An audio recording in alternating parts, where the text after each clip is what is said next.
Welcome everyone. I'm really excited today to be in conversation with Dr. Ben Kyneswood, Director of Coventry Digital. And he's going to be talking about a project that Mapping Women's Suffrage is actually super excited about being involved in. And that is called Coventry Atlas. So without further ado, I'm going to hand over to Ben, who's going to get started talking about Coventry Atlas for us. Hi, Ben. Hello. Morning, Tara. Okay, so I'm the director of Coventry Digital. What that means is that I've been asked by Coventry University to build a digital archive for the city, so a civic archive that everyone can access. Now, archives are normally quite difficult to think about, quite difficult to access. They're often in a very specific building. They're often managed by people with very specific skills. Yes. So they have a level of exclusivity. They also only have in them what they collect or what people give to them. And so often what can happen is that an archive can build and build and build, but it builds much of the same thing. And so often tells one or two narratives about a place. And as we know, most cities, they have a huge amount of stories, often contested stories, stories about race and culture, not always positive stories about conflict and protest. And so sometimes when we think about archives, we might think about something that's quite benign and just sitting there on a shelf over in the corner, and that's fine. That's the memory. But actually what we need to think of in the 21st century and in an era of social media, in an era of digital plenitude, is archiving as being something that we're doing all the time. Yes. Something that we do because we're on social media. We archive our lives on Instagram. We archive our family lives on Instagram. Now, I myself have a OneDrive account. I have 2 children. I've had that OneDrive account for their entire lives. Every day it tells me on this day, and it shows me photographs from the past. So we have a different attitude and a different connection to the past because of digital. And this is something that Coventry University really wanted to get to grips with. City of Culture gives it a great opportunity to do that. The City of Culture programme itself is not just about putting on art, it's about social change, it's about recognition of hidden stories, it's about bringing people together and engendering a sense of belonging in the city. It's something very now we've seen with, for instance, the Black Lives Matter movement, and more feminist, broader, more feminist movements over the past decades. So 2021 is a great springboard for doing this. What we proposed, and I think what we're going to do, and we're at the very start of this, is to build a partnership across the city. So this partnership is entirely designed to do archiving in a different way. It's about providing a democratic platform for absolutely everybody in the city, about really challenging those exclusivities. As long as you've got something to put in there, as long as you can put it in there, because there are issues around copyright, there are issues around consent, there are issues around safeguarding. You may have a great photo of you and your friend, but she has real issues about things going online. You really need to look after the people around you. But we've got a space here now to put everything in there. And everything in there gets to talk to each other.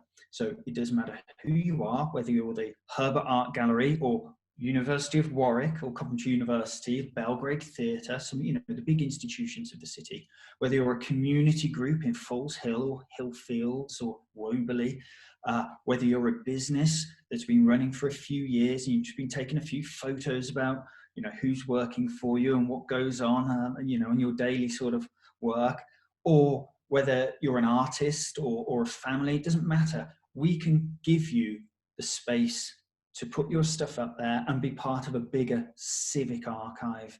And that's the ambition. Everybody gets the same. Coventry.digital is the URL, really simple. Right. We've avoided the word archive because we want people to think of it as being current, as being of today in the way that we think of social media. So Coventry.digital/Tara Morton. Yeah. /Herbert Art Gallery, Luntford, Coventry Archive. Everybody gets the same. You get a little about us page, we'll create you a little gallery, and you put your things into Coventry Digital. And at the moment, you do that by coming to me.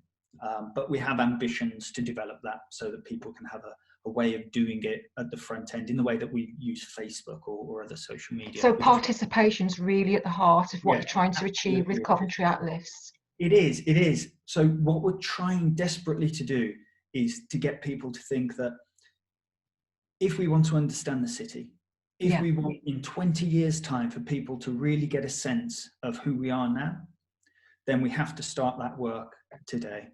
Because we all think about our grandparents. That's about how much history goes for most people. Yeah, we don't think beyond our grandparents unless we have a specific interest in history, like you do with women's suffrage. Yes. Most of us, though, we think about our grandparents and don't think beyond that. We don't even think of our grandparents as kids. The reason that we don't do that is because it's not around us. But if we have that material around us, then we get a better sense of where we come from. Yeah. And the argument goes, if we know that, if we have a solid base on which to stand, we have a better sense of where we're going in the future. So we've just started that process. I was going to say, so this project really is, I mean, it's kind of new, it's unfolding, it's in development at the moment. So this is really kind of, sort of cutting edge in the making stuff. Am I right in saying that? Yeah, I'd like to think so. We've only just started. We started working with the Herbert Art Gallery and the Coventry Archive at the moment. A few artists in the city. COVID has slowed things down, but we're beginning to pick things up again by working with community actors. I spoke to somebody about a collection in Foes Hill this morning before the meeting. So looking at bringing more stuff in. So what I'd like to do now is just show you a little bit about what we're doing and why we're doing it and some of the things that we're thinking about. And it'd be great to get your feedback and obviously be able to give out perhaps my email address and people can give me feedback as well if they something that they'd like. Absolutely fantastic, Ben. That sounds brilliant. Okay, so I need to share my screen. So let's get this right. So it's this one. And I'll click share. So here we go. Can you see that? Yes, I can. Okay, so this is a test website. So this is a test site, which is why it has UAT in the URL. And what I've done is I've created there's a little sort of video playing at the moment. And these are some of the images that I brought into the archive. They're from Coventry University, the Coventry Archive, which is at the Herbert Art Gallery. Yeah. Photographer called Alan Van Widgerden, local photographer. Yeah. And the City of Culture Trust. So just to show you the kind of time frame that we're talking about, and we have photographs here from largely the post-war period, Coventry University, development of the Ring Road, CND protests in the 80s, and people coming together for other reasons, for celebrating City of Culture. And that's a City of Culture project as well. So what we're going to do is this. We're going to search for Alan Berry Building. Now, Alan Berry Building is a university building. It was called Block A originally when the university was Lanchester Polytechnic. And so what I've done is I've searched for Alan Berry Building, and it's come up with these images. And we have a few images here. So quite a few actually. That's quite a remarkable archive in itself. Yeah, so these have come from multiple archives. So there's some university images here. There's some images from the council. This is a council image. Yeah. And there's some images from Coventry archives. So this is Priory Street. For those of you that know Coventry, it's where University Square is now. On this little parking, where it says no parking, that's the back of the Herbert. There's some steps going up to the back of the Herbert, and you can just see the Alan Berry Building here. So we can see here Priory Street, New Street showing Alan Berry, and using this little arrow, we can just go through and look at the other ones. If it'll work, come on, work. There we go, it's just being a bit slow. So there's the building go up. For those that are interested, it's designed on a kind of Mies van der Rohe kind of model from the 1950s, very beautiful, original building to my mind. And if we look at some of the other images, here we go. That's the back of Coventry Cathedral, which you can see. Oh wow! Yeah. So the original photo I showed you is just this little, just between those fence panels there. Yes. There was a road along there. There's the cathedral, the original cathedral, and Draper's Hall, St Mary's Hall, just behind it. This building, I'm not sure what it was, but you can see here they're building the footings for So here we go. That's Allenbury Building, and it tells you here, former Block A, constructed in 1963, blah, blah, blah, blah. And we can do this across a whole number of things. But how do we do that? How do we connect these disparate archives? And how are we going to connect other people's archives? And what I want to do is just show you just a tiny bit about how we do that and how we try to set up Coventry Digital so that it's a really useful resource for people in the city. So this is what we call the back end of Coventry Digital. Now, what I'm going to do is go to Media and just click on the picture desk. And what the picture desk will show us when it kicks in is images that we have. And here we go. I've pre-searched. You can see up here it says search Allenbury. I've pre-searched these, and these are the Allenbury images. So if we select, let's select that one there. So I'm going to click on Edit, and it'll show us this individual item. You can see all these different images coming up. Oh, here we go. So here we go. This allows us to put a title in. This allows us to tell a little bit about it, but importantly, this also allows us to do some tick box exercises. So there we go. Allenbury Building is ticked. And if we go down, we can also see Block A is ticked because it used to be called Block A, and so on and so forth. We could also tick, if we wanted to, in this photograph, Coventry Cathedral ruins. We've got Priory Street. We've got the George Eliot Building in the back. We've got the James Starley Building behind that, which is also gone. So we could tick all of those boxes. Okay, so you can tag the features basically in each individual photograph multiply. Okay, that's right. Really useful. So that's really useful, yeah. And so we do that across everything. Now, if we look at, I'm going to randomly choose that one. Good. So you can see here, decimal digital latitude and decimal digital longitude. Yeah. So this we know where this photo is of. Yes. Okay. So that's really useful for us because we can place it on a map if we do that. And that's one of the reasons that we want to get all of this information into Coventry Digital, because it allows us to do lots of things with it. So if I go straight back to this here, this is a repository. It's nothing more than a library system, and it's like going to the library virtually. It has a structure, it has a front door, it has a search mechanism, and things are organized so you can search for them on key terms, just like in a library. But that doesn't suit everybody. Some people are not very good at searching. You know, we're faced with that white oblong of Google, and you can stare at it, and you know, the whole world is at your fingertips. And what do people search for? You know, we find it quite difficult to translate what's in our head to what we want to appear on the screen. And often we can find it takes ages to search for lots of different things. So searching isn't always the easiest thing to do. So we thought, well, what we'll do is we'll build a repository that allows us to connect to that repository and do different things with the assets within it. Okay. So we can work on projects that allow us to jump in there, use things like, for example, that decimal digital reference, and make them appear in other ways on other websites. Yes. Giving people a better chance to access material within this archive. Not all of us want to search. So what I'm going to do now is show you how we can do that as an example. And this is just one example. We can do lots of different things and work with lots of different partners, community partners, institutional partners, to find new ways of getting this material as it's collected back out to people so that they can better understand what's going on. So I'm going to share another screen with you. And this is brand new, hot off the press. This is Coventry Atlas. Oh, fantastic. I'm really excited to see this. So this is a City of Culture Trust project that I've been working on. And they came to me and said, we're really looking at a way of getting people to be creatively engaged in Coventry's heritage, but also in some way to connect that with what we're doing as City of Culture. So I suggested that we use a map. and that we use a map to connect historic items like the Alan Berry photographs I showed you earlier, with things that they might want to put up there, which could be events.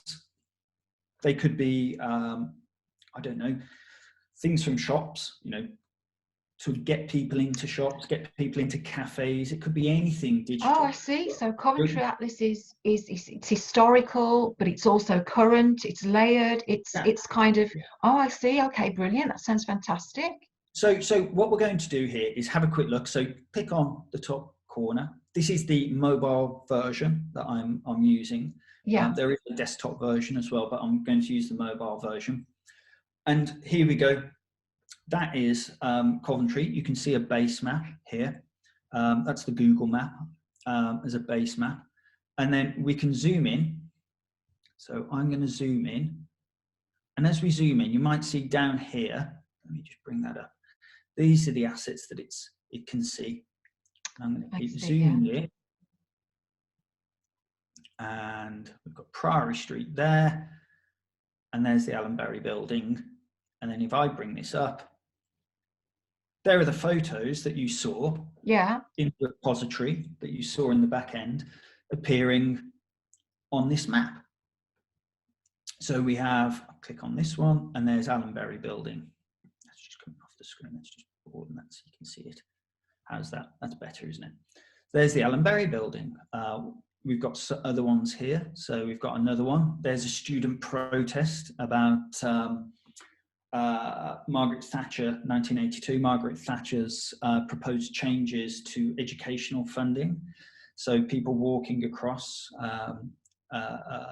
in front of the cathedral, where the University Square is now. And so I'm going to just close that record. And then what else have we got? Well, I'll give you one example. Where am I? Bailey Lane. So this building here is the Herbert Art Gallery. If I click on that, that is their current exhibition. Oh, brilliant. So you can click on that and up comes their current exhibition, 13 ways of looking, and it tells you about it here. So what we hope is that as people might want to use this map to explore the city and what the city was like years ago, they can also see a few things that are happening right now, such as an exhibition. But that's not the only thing we can do with this map. The beauty of digital is that it's very flexible, that as long as you get the technology right, you can do all kinds of fun and fancy things. So as an example, one thing that I did do is I digitized some old maps that were in the Coventry archive. And so we have, say we take this example here. So what have we got? We've got the E.J. Purnell map of Coventry in 1881. We've got Plan of Chalesmore, Coventry Tramways map in 1885. These are, you know, reasonably interesting maps. Let's just randomly pick one. So I'm picking the E.J. Purnell map. And there we go. It's appeared over the top of the basement. I see, that's brilliant. It's not replaced it. It's just there. And I can just bring out that tool. And there we go. There's the original map. And what we can do is if I do that and then we zoom in to where we were, you can see the old Coventry. Let's just hide those tools, give you a bit more of a view. And the new Coventry. So you can see here where there were old streets. Yeah. I mean, that's so useful from a historical perspective, obviously. You know, being able to see these buildings grounded where they actually were and how the physical landscape looked at that time. And I mean, you know, with mapping women's suffrage, obviously we use an Ordnance survey map and have a similar layer that's obviously dated for the time of the period that our map covers. But with this, obviously you've got that function, that facility where you've digitized maps. It looks actually from a series of time periods throughout Coventry's history. So you're kind of not limited to one particular period. You can look at how that sort of physical landscape has changed over well, it looks like quite a significant period of time from what I've seen there. Yeah, so the earliest map we've got is the speed map, which is, I think, early 1700s. Oh, fantastic. And that's a well-known map in Coventry that's used by schools and stuff. Yeah. But we've got also the Ordnance survey maps up until 1925, I think, is the most recent. What that does is exactly as you say. You can look at urban development over a period. Yeah. You can have road development over a period. You can put that map up there and walk the old streets, although you can see here lots of those streets are gone. Yeah. You can see how they. But that's interesting in and of itself, isn't it? And it's important to kind of recognise why things have changed and how much they've changed physically in that landscape. That's right. I mean, if we move across, this is Smithford Way, but here you can see how that's the precinct, Broadgate and the precinct, a pedestrianised area, post-war idea of separating out the traffic from the pedestrians, and what it replaced originally. But some features remain. Trinity Church, that's St John's Church, where the original prison was and where the phrase "sent to Coventry" came from. There is some pretty interesting and deep history. You can see the River Sherborne winding its way through the city there. And then if we take it back to the new map, the River Sherborne is hidden underneath all this new development, pedestrianised.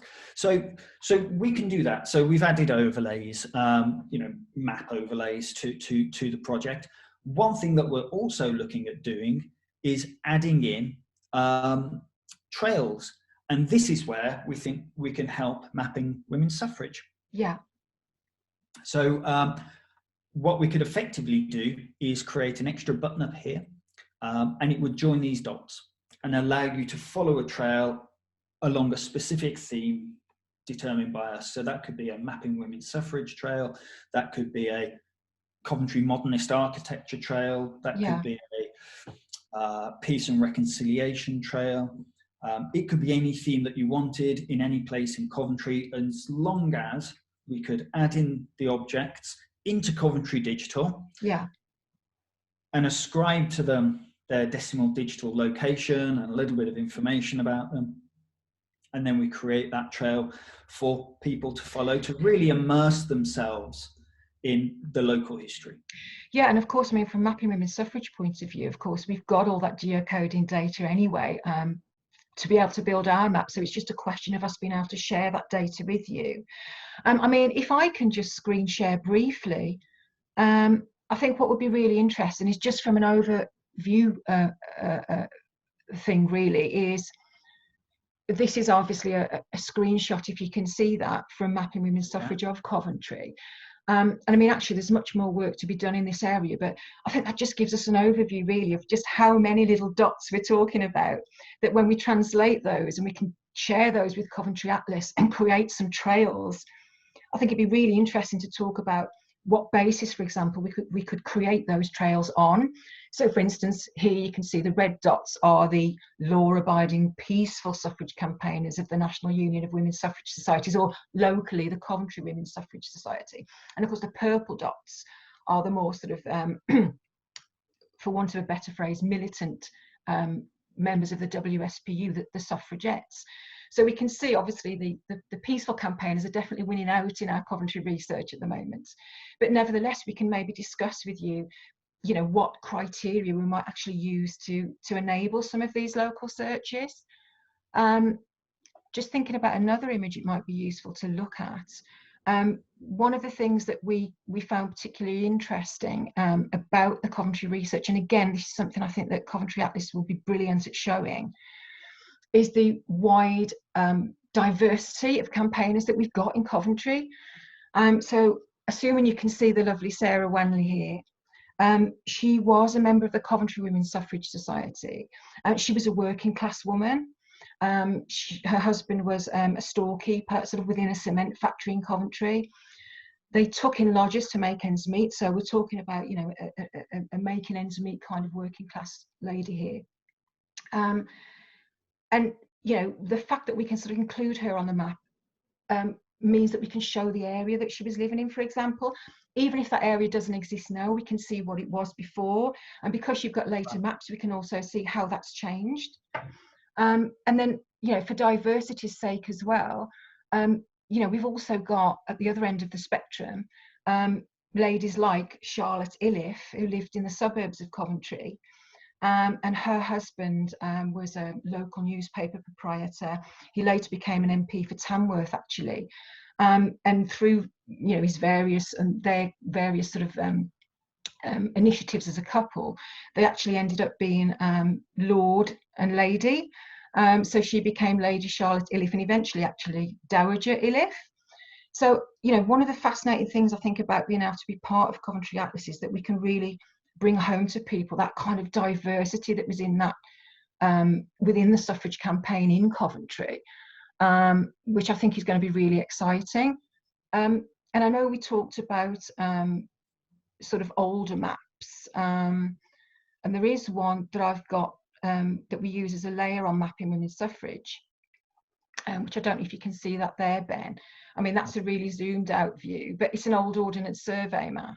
And I think what was really interesting in what you were saying before about the way you've digitized all these different sort of layers of ages of Coventry maps is the sense that it's not just about seeing how the physical landscape itself has changed, which is of course fascinating, but it's also then being able to look at how that might affect the way people interact. And I think one of the fascinating things about having those multiple layers with mapping women's suffrage trails potentially through Coventry Atlas is being able to understand, well, how did these women connect with each other? Was the area as populated as it is today? Was it more populated actually? What was the sort of class aspect of that that particular street or that particular sort of section of Coventry, if you like? So I'm really excited actually about being part of this project and being able to share that kind of data with you. I think that's really interesting because what you're talking about is pulling in all kinds of information that is out there. It's just making it available in a digestible way so that people can really begin to immerse themselves a little bit more deeply in what it meant to be a women's suffragette at the time. In particular, the First Lady, her daily life is fascinating. She was fighting for something perhaps quite different from Lady Iliffe, because she was fighting for people very similar to her.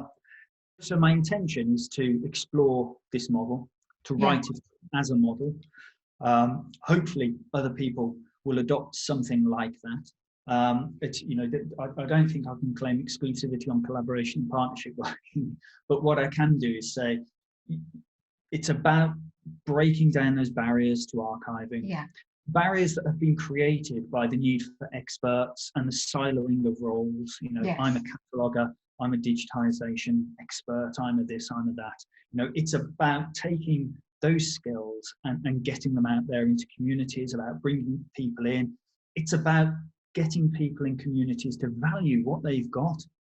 The fact that something isn't in a major institution often means that people think that their stuff doesn't have status or value, when of course it does. It's just not being conferred by some sort of big organization with a big reputation. But of course, if we can democratize this, everybody begins to think, actually, do you know what, my grandpa's story, it's fantastic. Absolutely, and that resonates so much with me and with mapping women's suffrage, because I mean, fantastically, since we started the project, we've had several people that have contacted us who've happened to go on the map and have discovered that their ancestors are actually on there, and they didn't realise they were involved in the suffrage campaign. They've subsequently sent us sort of family photographs, I mean, some of which we're really excited about. And in fact, I might speak to you about how we might create maybe a digital gallery or archive to perhaps to show those.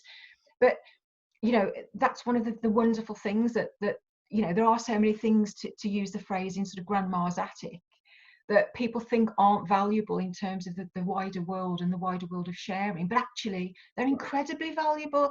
And I think to be able to get that message out there to people that history is, and communities is by its definition for everyone, not just for experts in inverted commas. That's right. And you know what, binding this data together, bringing stuff that might in the first instance appear that it has no relationship, bringing it together creates wonderful surprises. And after all, that's what we're after. We're after being surprised. We want new things in our lives. And new doesn't have to mean just created. New can be stories from the past that help us understand a little bit more about who we are and where we've come from. I'm immediately thinking of one connection that I made with your own archive, which I'd rather you tell than me.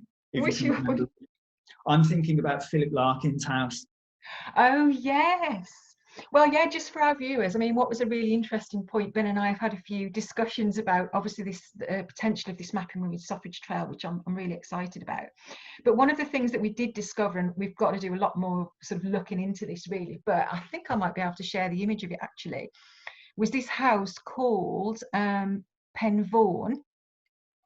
Let me see if I can find it. Oh, yeah, that's the one. So this was Penvaughan in Manor Road in Coventry. Now, I knew it because of the lady that lived there, which, if I remember right, was Charlotte Vernon. And again, she was a member of the Coventry Women's Suffrage Society, so fighting hard for women's rights and equalities. And then Ben pointed out to me that this house was actually one that Philip Larkin lived in too. And apparently, I don't know much about Philip Larkin. I think Ben would probably actually know more than me about Philip Larkin, but I believe that he was the antithesis of its former occupant, Charlotte Vernon, in the sense that he was quite a misogynist, and he was definitely not a supporter of rights for women pretty much in any way, shape or form. So I understand it. Is that right, Ben? Yeah, I mean, that's pretty much it. I mean, the house was bought from Charlotte Vernon's, I think, husband. So that was bought by Philip Larkin's dad, Sidney, who was not a very enlightened man by our standards, shall we say. He was city treasurer, so he was a very important man in the city. And so he was an accountant. He had good things about him, so he introduced Philip to all kinds of modern literature that Philip wouldn't have got at school. He went to King Henry's School, which is not far from where that house was on Manor Road. King Henry's is on Warwick Road.